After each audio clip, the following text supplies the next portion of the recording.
ढिंडोरा, और इसमें 4.5 करोड़ रुपए खर्च हुए। ये उनके उस वर्ष के 2014-15 का जो इनकम था उसका 5.2 टाइम्स अधिक था, और ये ऑन रिकॉर्ड है 4.5 लाख का खर्चा।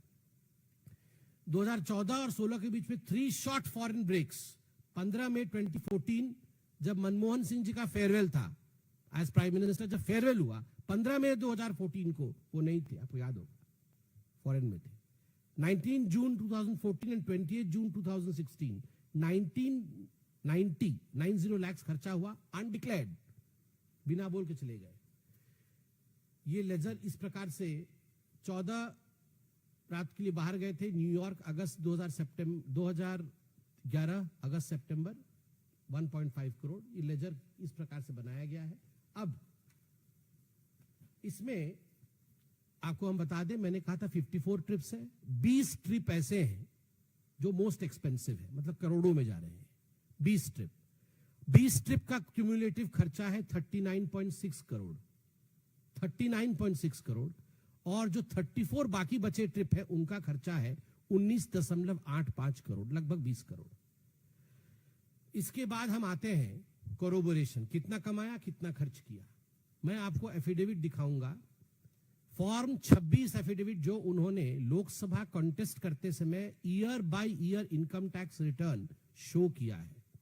मैंने आपको बताया था 2013-14 से पहले ये जो फॉर्म होता था उसमें इनकम टैक्स रिटर्न में आपकी आय नहीं दिखाई जाती थी एफिडेविट में, मगर अब 13-14 के बाद वो पब्लिक रिकॉर्ड है।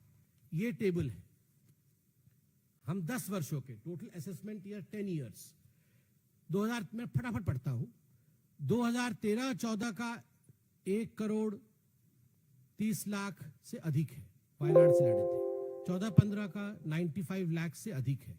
2015-16 असेसमेंट ईयर का 86,55,660 है, ये लोएस्ट है उनके अभी तक का 10 वर्षों का सबसे लोएस्ट है, 86,55,660। 16-17 का 1 करोड़ 75 लाख, आगे कुछ है। 2017-18 का 1 करोड़ 11,85,570। 2018-19 का 1 करोड़ 20,37,700। 19-20 का 1 करोड़ 21,54,470 रुपए। 20-21 का 1 करोड़ 30,31,110 रुपए। 2021-22 का 1 करोड़ 31,04,970 करोड़ रुपए। असेसमेंट ईयर 22-23 का 1 करोड़ 2,78,680। कुल मिलाकर के 10 वर्षों के असेसमेंट ईयर का रहा है 11 करोड़ 10 लाख रुपए। यह रहा है 10 वर्षों में। सबसे बड़े मिसमैच कौन से हैं? 5 सबसे बड़े मिसमैच बताऊंगा कि ईयर में सबसे कम इनकम और सबसे ज्यादा खर्चा बाहर जाने में। 2014-15 में कुल आय 86 लाख रुपीस का, बाहर जाने में खर्चा 4.5 करोड़ का, एक सिंगल ट्रिप में 4.5 करोड़ का, 5.2 टाइम्स ज्यादा। 2017-18 में पूरा इनकम उनका है 1.20 करोड़, 1 करोड़ 20 लाख रुपए, और खर्चा हुआ है बाहर जाने में 6 करोड़ रुपए, 5 गुना अधिक। 19-20 में उन्होंने आय किया है 1 करोड़ 39 लाख रुपए, लाख रुपए, 1.29 करोड़ रुपीस, और खर्चा किया है बाहर जाने में 4.6 करोड़, 3.5 टाइम्स ज्यादा। 2018-2019 में आय उनका रहा है राहुल गांधी का 1.22 लाख, 1 करोड़ 22 लाख रुपए, और खर्चा किया है उन्होंने 3.9 करोड़, 3.2 टाइम्स। और लास्ट वाला है 2021-2022, इनकम हुआ है 1.03 करोड़ और खर्चा किया है 2.6 करोड़, मतलब 2.5 टाइम्स ज्यादा। आप एक एग्जांपल देखिए, फरवरी to April 2015 south east Asia window, एक ही विंडो में 4.5 करोड़ रुपए खर्च किए, और उस साल सबसे लोएस्ट इनकम उनका था 86.55 लाख रुपए। कहां से पैसा आया, किसने दिया? जो असेसमेंट होता है इलेक्शन के समय, उसमें एसेट एंड लायबिलिटी डिक्लेरेशन होता है। मैं उनका एसेट और लायबिलिटी डिक्लेरेशन पढ़ देता हूं। टोटल डिस्क्लोज्ड एसेट्स 2004 में जब पहली बार लड़े तो वो 55.38 लाख रुपीस था राहुल गांधी का। जो 2024 में जब आखिरी बार लड़े तो 20.39 करोड़ था। 55 लाख से अभी लगभग 21 करोड़ है। ये कोई बहुत, ये अनरिमार्केबल ही है। बहुत बड़े पॉलिटिकल फैमिली से आते हैं, बिजनेस इंटरेस्ट भी है, बहुत कुछ है, ठीक है, बढ़ोतरी हुई है।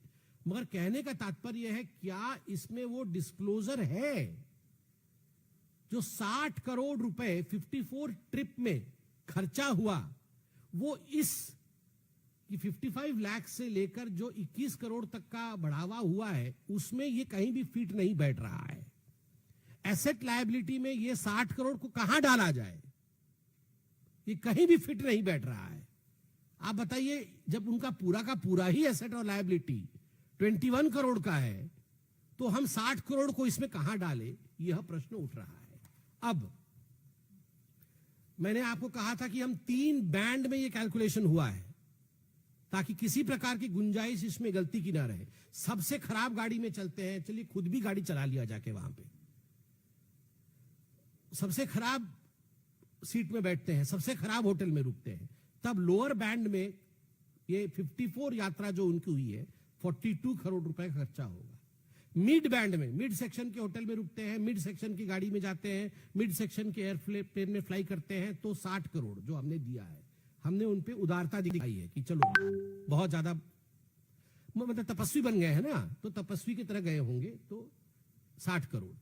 और अगर राहुल गांधी की तरह गए होंगे, मतलब जिस प्रकार का उनका आचार विचार व्यवहार रहा है, 5 स्टार, बड़े से जाना, पार्टी करना, फर्स्ट क्लास में जाना, एकदम सब कुछ बड़ा बड़ा सब रहा हो, तब 78 करोड़ टू 93 करोड़ ये खर्चा बनता है तीनों बैंड का। मगर हमने आपको मिडिल बैंड का दिया है। अब ओमान का जो आया है, उस पर मैं कुछ प्रश्न पूछूंगा, जो हम आशा करते हैं आज शाम तक कांग्रेस पार्टी देगी इसका। ये ओमान का जो आप गए हैं, अभी तक 6 अनडिक्लेयर्ड आपके टूर रहे हैं, ये 7वां है। अगर ये ऑथेंटिकेट होता है तो ये 7वां अनडिक्लेयर्ड है। तो हम पूछना चाहते हैं कि 3 मई 2026 की रात को पब्लिक डोमेन में विजुअल फुटेज आया एक्स पे, एक प्राइवेट विजिट था मस्कट ओमान को, नो पब्लिक प्रोग्राम, आपने कोई पब्लिक प्रोग्राम नहीं डाला, नो होस्ट डिस्क्लोजर, किसने बुलाया, किसके कहने पे गए, वो भी आपने नहीं डाला, नो एक्नॉलेजमेंट, किसी ने एक्नॉलेज भी नहीं किया और किसी ने उसको अस्वीकार भी नहीं किया कि ये सब गलत है, वो नहीं गए हैं। किसी प्रकार का इस पर टिप्पणी इंडियन नेशनल कांग्रेस ने भी नहीं किया है अभी तक। No itinerary has been published, no bank statement debit और ऑथराइज्ड डीलर फॉरेक्स वाउचर। आपका अगर बाहर जाना होता है, फॉरेक्स वाउचर होता है, बैंक क्रेडिट डेबिट इत्यादि होता है, ना बैंक स्टेटमेंट आपने अभी तक पब्लिश किया है, ना वाउचर आपने फॉरेक्स वाउचर दिखाया है, और no FCRA section 6 permission letter has been shown. आप दिखा दीजिए आज शाम तक कि आप गए, आपने सेंट्रल गवर्नमेंट को, MHA को लिखा सेंट्रल गवर्नमेंट के माध्यम से कि आप हमें परमिशन दीजिए।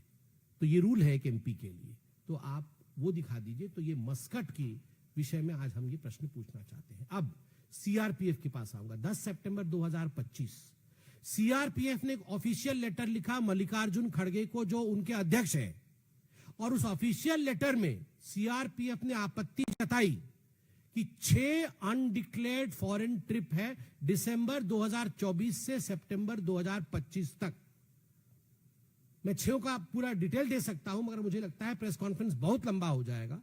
मगर CRPF ने ऑफिशियल लेटर में मल्लिकार्जुन खड़गे को लिखा है कि यह बहुत ही चिंताजनक विषय है। 6 अनडिक्लेयर्ड फॉरेन ट्रिप है दिसंबर 24 से सितंबर 25 तक।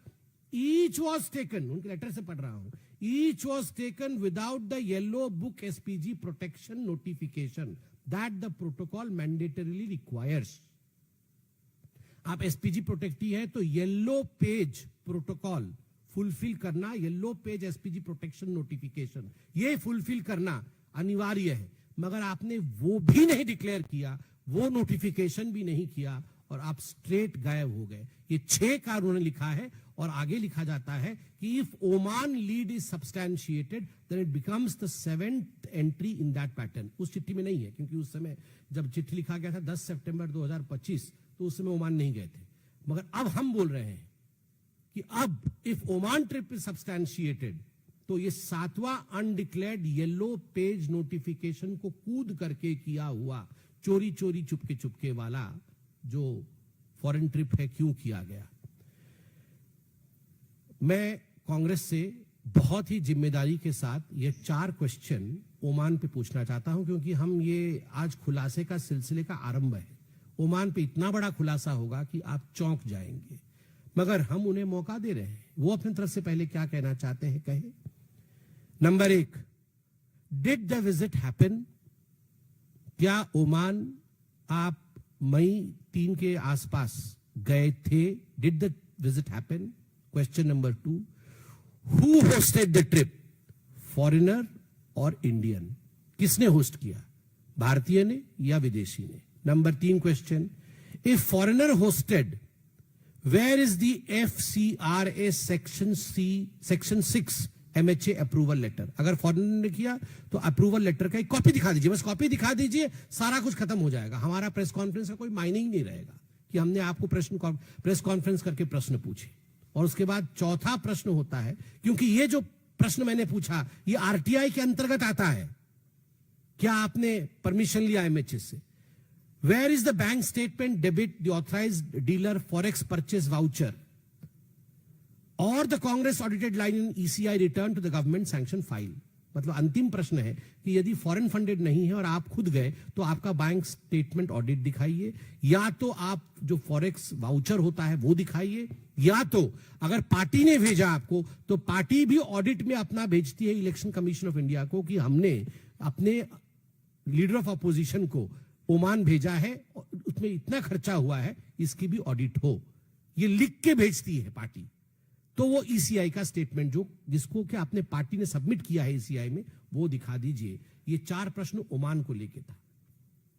मैं फॉरेन कंट्रीब्यूशन रेगुलेशन एक्ट का नियम सेक्शन 3 पढ़ देता हूं, जो किसी कैंडिडेट को जो चुनाव लड़ रहा हो, किसी मेंबर ऑफ लेजिस्लेचर को, MP को, MLA को, जज को या गवर्नमेंट सर्वेंट को वो एक्सेप्ट नहीं करती है कि वो फॉरेन कंट्रीब्यूशन एक्सेप्ट करे।